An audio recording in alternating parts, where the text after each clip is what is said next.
Unit 5, Lesson 6, Connecting Variation, Slope, and First Differences, Part 1. Okay, so this is our final lesson of this chapter. So we have, throughout this chapter, have learned that y is equal to mx plus b, where m represents the slope and b represents the y-intercept, or the vertical intercept, or where the line hits the y-axis. The constant of variation is also the slope, so our change in y determines the slope of our line. The constant of variation is also called the rate of change, which we learned in a previous lesson. And the first differences are also constant for a linear relation, which is what we learned in our previous lesson. So constant means that the first differences stayed the same, it's always the same number.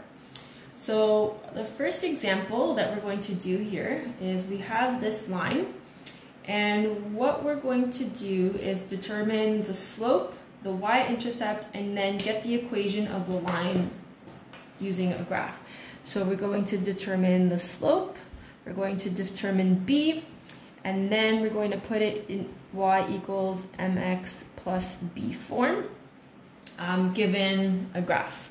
So the first thing we need to do is we need to figure out what our slope is. So we always start with our equation, m is equal to rise over run. And when I look at my line, what I want to do is select 2 points that are going to be easy for me to work with. So it could be any 2 points. I tend to use the intercepts because usually that's where the line is intersecting at an easy spot to calculate. And then I notice that my line is sloping down when I'm moving from left to right, so I know that my slope is going to be negative. So m equals, so now I need to travel. So I need to travel from this point all the way to this point. So to get from here to here, I have to go 1, 2, 3, 4 units down, so that's -4, and then 1, 2, 3, 4, 5, 6 units to the right. So my slope is, my rise is -4, my run is 6, and then that can be reduced to -2/3, like that. So now I have my slope. Now I need to find my y-intercept. So y-intercept, you just have to look at your graph. So your y-intercept, you're looking at your y-axis, and you just want to find where the line crosses the the line crosses the y-axis. So where it crosses the y-axis is 4, so therefore b equals 4. So here is m, here is b. So now all I have to do is put those two things together and I can get my equation of the line. So y equals -2/3, so there's my m, my x stays put, and then my b is +4 because it's in the positive side of the graph. Okay, so that's how to do that one. Now we'll try one more example. So we've got a graph here, and just by looking at it, I can see that as I'm moving from left to right, my line is sloping upwards, so I know that my slope should be positive. So we always start with the same format. Always begin with your formula. So m is equal to rise over run. And then what I'm going to do is I look at my graph and I have to select 2 points.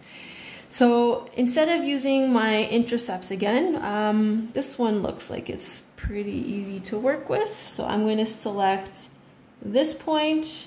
So the one that's right under the 2, you don't have to. If you want to choose that one, it should still give you the same number.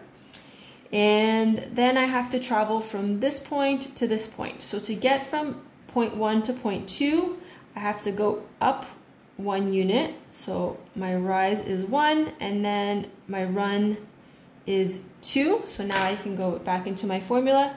So where it's rise, my rise is 1. My run is 2. It's positive, like I predicted before I did the question. And that is already in lowest terms. But if you had started with this point, you probably would have got 2 over 4, which also can reduce to 1/2.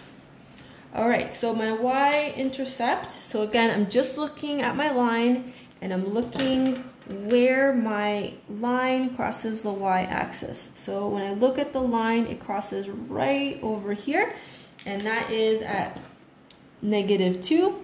So b equals -2. So I've got my m, I've got my b, so now I am ready to put those two together.